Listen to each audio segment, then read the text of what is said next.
საქართველოდან ჩინეთი ჩაის განვითარებისთვის თანამშრომლობის გეგმაზე შეთანხმდნენ. ქართული ღვინის სახლი აზიის უმსხვილეს ბაზარზე. ექსპორტის ხელშეწყობა, სოფლის მეურნეობის დაზღვევის ეროვნული პროგრამის კონცეფციური ხედვა, კოოპერატივების განვითარება და სასურსათო ფასების დინამიკა მსოფლიოსა და რა თქმა უნდა საქართველოში.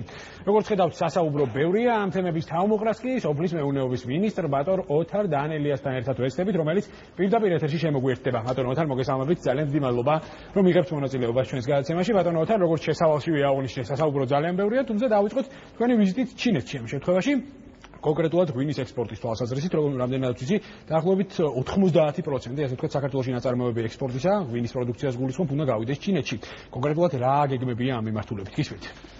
მოგესალმებით, მივესალმებით ტელემაყურებელს. ნამდვილად ბევრი თემა ჩამოთვალეთ და უშუალოდ ალბათ ეს ეთერი არ ვეყოფა, მაგრამ შეგვიძლია გავაგრძელოთ სხვა ეთერებში. პირველ რიგში მინდა მნიშვნელობასთან დაკავშირებით ხაზი გაუსვა თუ რა მნიშვნელობა აქვს ჩინეთისა და საქართველოს ურთიერთთანამშრომლობას. პირველ რიგში ალბათ დავიწყებდით ჩინეთის სოფლის მეურნეობის მინისტრის ვიზიტით, რომელიც გახდათ პირველი ვიზიტი რეგიონში. შესაბამისად საქართველოს იყო პირველი ქვეყანა, რომელშიც ის ჩამოვიდა ჩაუფრიდა სტამბოლიდან. ეს იყო ძალიან მნიშვნელოვანი, იმიტომ რომ იმ შეხვედრის შედეგიდან გამომდინარე ჩვენ პრაქტიკულად 2 თვეში და ალბათ წარმოგიდგენიათ ჩინეთის სოფლის მეურნეობის მინისტრთან 2 თვეში დაეგეგმო საპასუხო შეხვედრა. ეს როგორც წესი ძალიან რთულია ხოლმე, იმიტომ რომ ყველას გვიჭირს იმდენად გადანაწილებული გვაქვს დრო და დაგეგმილი. თუმცა იმხელა მზაობა და мотиваცია და მონდომება რომ ეს მოხერხდა რეალურად. გარდა ამისა მოხერხდა უკვე კონკრეტულად მუშაჯგუფის შექმნა, სადაც თემები ჩამოყალიბდა ურთიერთთანამშრომლობისა. ეს არ არის მხოლოდ ღვინო ბუნებრივია, ეს არის ჩაის. რა თქმა უნდა, ამაზე ცოტა მოგვიანებით, თუმცა ღვინის სახლი გაიხსნა ჩინეთში, რამდენად ვიცი, რამდენად შეუწყობს უშუალოდ ხელს პოპულარიზაციას ქართული პროდუქციისა და რამდენად ვადგავართ რეალურად იმ გზას, რომ ჩინეთი გახდეს თავარი ალტერნატივა რუსეთისა.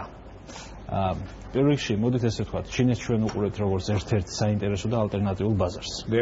რომელი ბაზრის ჩანაცვლება იქნება საჭირო ან არ იქნება, ეს უკვე ცალკე ტექნიკის საგანია ზოგადად, იმიტომ რომ როდესაც ჩვენ რუსეთზე ვსაუბრობთ, ანალოგიურად შეგვიძლია ვთქვათ უკრაინასთან მიმართებაში, ხო? პრაქტიკულად უკრაინამ გადაინაცვლა დაახლოებით მე-6 ადგილზე, როცა იყო ჩვენი ნომერ პირველი სავაჭრო პარტნიორი.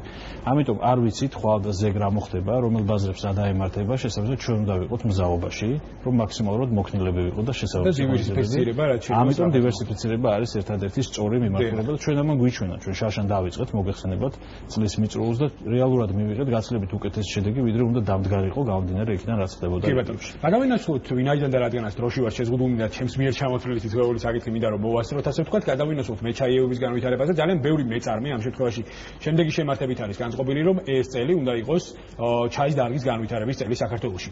რამდენად მოხდება იგივე ვთქვათ ჩინეთთან ერთობლივი თანამშრომლობის გზით მათი ტექნოლოგიების გადმოგება, დამკვიდრება და შემდეგ უკვე ადაპტირება ადგილობრივ ლოკალურ ბაზარზე.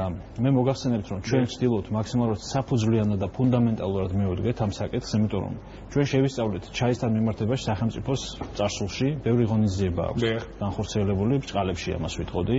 ძალიან დიდი თანხებია დახარჯული, მაგრამ შედეგი არის აბსოლუტურად ნული. ამიტომ ჩვენ გვინდოდა რომ ეს მავნე პრაქტიკა რაც იყო გაგვეთვალისწინებინა და მაქსიმალურად შედეგობრივად მივდგომოდით საკითხს. პირველ რიგში საუბარი რეაბილიტაციაზე. ჩვენ დავიწყეთ უკვე ინვენტარიზაციის პროცესი და ჩაის განვითარების და ხელშეწყობის პროგრამა შევიმუშავეთ პრემიერის დავალებით. ეს უკვე მომზადებულია სამინისტროში. უკვე დაწყებულია ინვენტარიზაციის პროცესი, რომ გაიმიჯნოს რეაბილიტაციას დაქვემდებარებული და სხვა ტიპის რეაბილიტაციის საჭიროების მქონე პლანტაციები. შემდეგ უკვე შევაჯეროთ პოზიციები რა ტექნოლოგიებს გამოვიყენოთ. ეს არის ერთ-ერთი საგანი, რომელზეც უკვე შევთანხმდით ჩინეთის მხარესთან. მეორე გახლავთ სანერგე მეურნეობების და ზოგადად ნერგების საკითხი, ვინაიდან დაახლოებით 6 სხვადასხვა ტიპის ჩაი არსებობს. ჩვენ ვიცით 2 ჩაი, ხო, შავი და ესე ვთქვათ, მწვანე წამოვიდა ხილის ჩაი. ეს უკვე დამატებითი რეალურად. კი ბატონო, მათ შორის, თუმცა არის ძალიან ბევრი სხვა მიმართულება, რომელიც ჩვენთვისაც რა თქმა უნდა სიახლე იყო, იმიტომ რომ საქართველოში ჩაი სწორედ ჩინეთიდან შემოვიდა და ეს გახლავთ მე-19 საუკუნეში, ეს იყო 1857 წელს. ეს ძალიან მნიშვნელოვანი მომენტია, ვინაიდან ეს ტრადიციის ერთგვარი აღდგენაა. კი ბატონო, ბატონო, ოთარ, ახლა რეკლამაზე უნდა გავიდეთ. რეკლამის შემდეგ კი ძალიან საინტერესო